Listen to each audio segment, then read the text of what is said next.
আয়ুর দিকে আতঙ্কিত হয়ে তাকিয়ে জেনি, মিঞ্জি, লিসা ভূত দেখার মতো চমকে আছে তারা।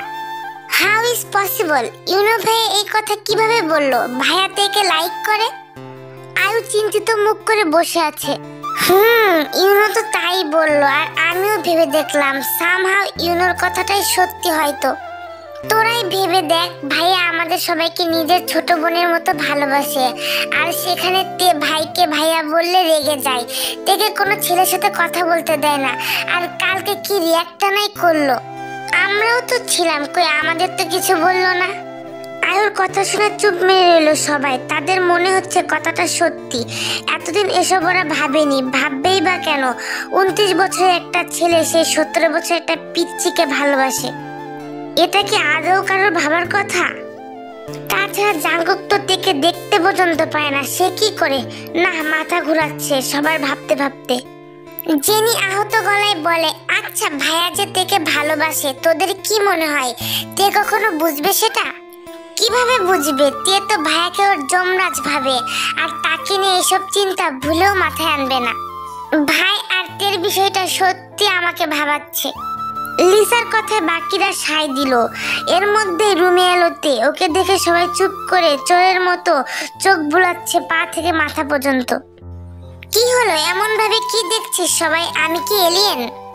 লিসা মুখ ফসকে বলে ফেললো। এই মুহূর্তে এলিয়েনের থেকে বেশি কিছু মনে হচ্ছে।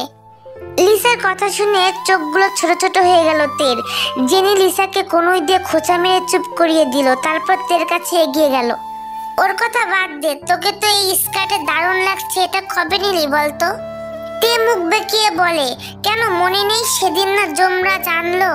তুই আমাদের ভাইটাকে এমন যমরাজ যমরাজ বলিস কেন বলতো? সে দেখতে কত হ্যান্ডসাম, দেখিস না তার হাঁটার স্টাইল, কথা বলার স্টাইল সব একদম বাঁধিয়ে রাখার মতো।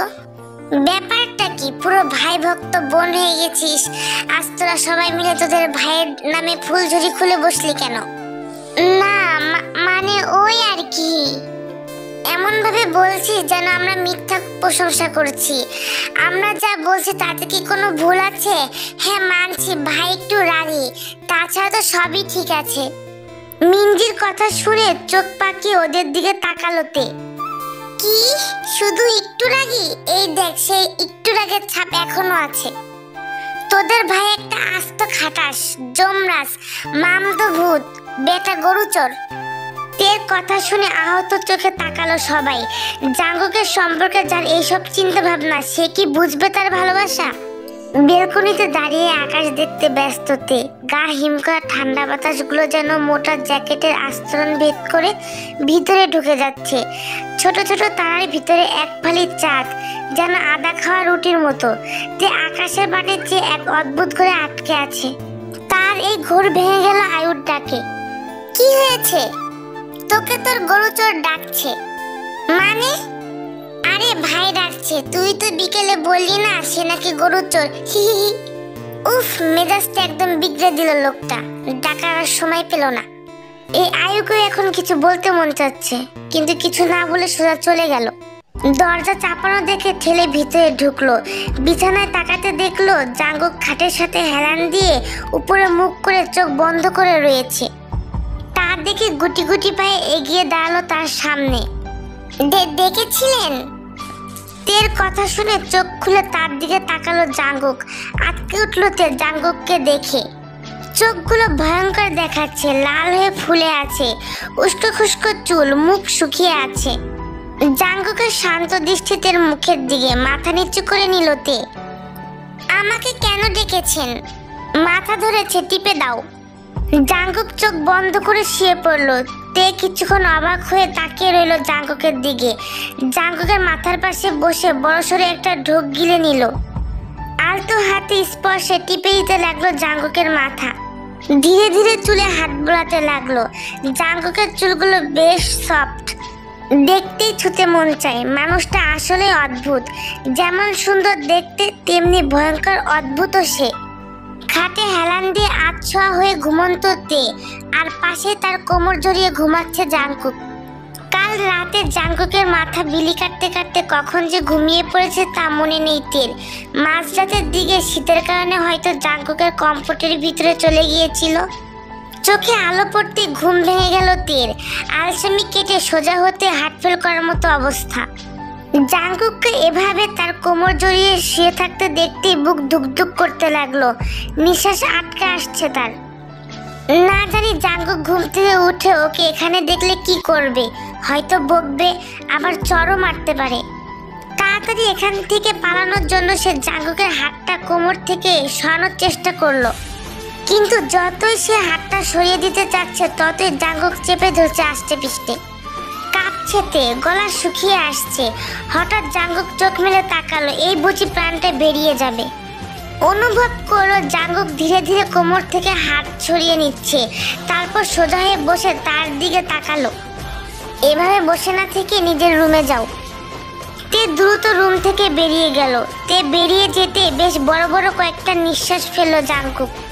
তেকে দেখে তার যে কি অবস্থা হয়েছিল বলে বোঝাতে পারবে না।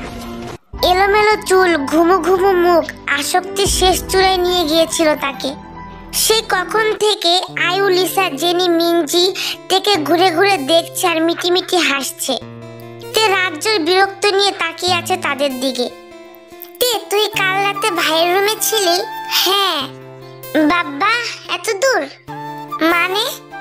মানে বুঝিস না? কাল যাকে গরুচোর, যমরাজ এইসব বলছিলি তার সাথে রাত কাটিয়ে এলি? মিনজির কথা শুনে ওর মাথায় চড় মারেতে। ছি ছি, কথার কি ধরন!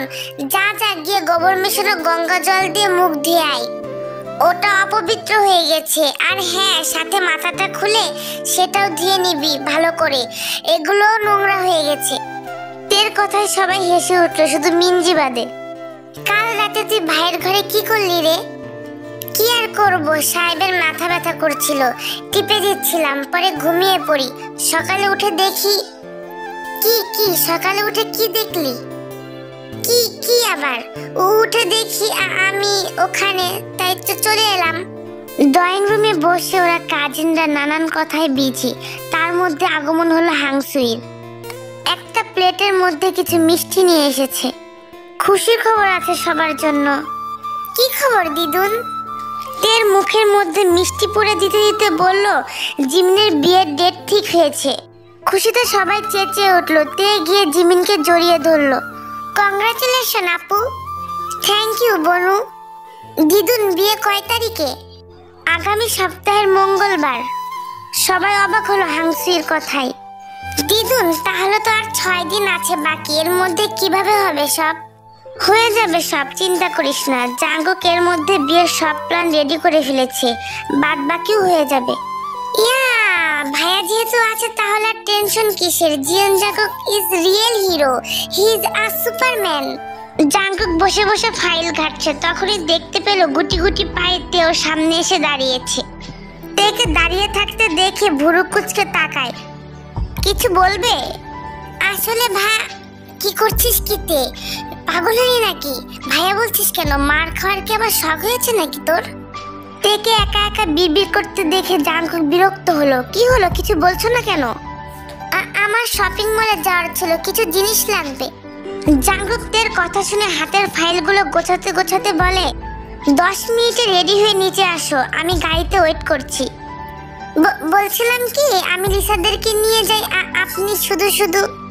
হেই শ্যাট আপ, যা বলছি চুপচাপ তাই করো, নয়তো মুখে টেপ লাগিয়ে দিব। অসহায় মুখ করে তে উপর নিচে মাথা নাড়িয়ে চলে গেল রেডি হতে। আর কিছু বললে হয়তো দেখা যাবে বেলকনি থেকে ধাক্কা মেরে নিচে ফেলে দিবে।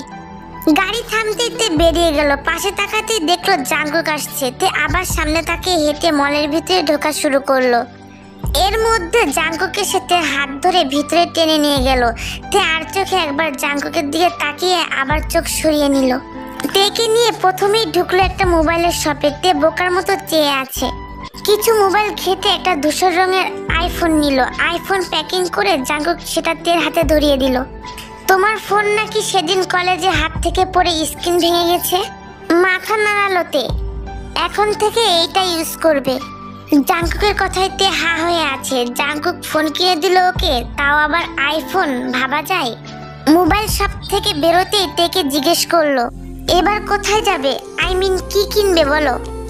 কিছু কসমেটিক্স আর ড্রেস। ওকে, বাট লেট করো না, তাড়াতাড়ি করো। জি আচ্ছা, শপিং শুরু করো, আমি 2 মিনিটে আসছি, এটা বলেই চলে গেল ওখান থেকে।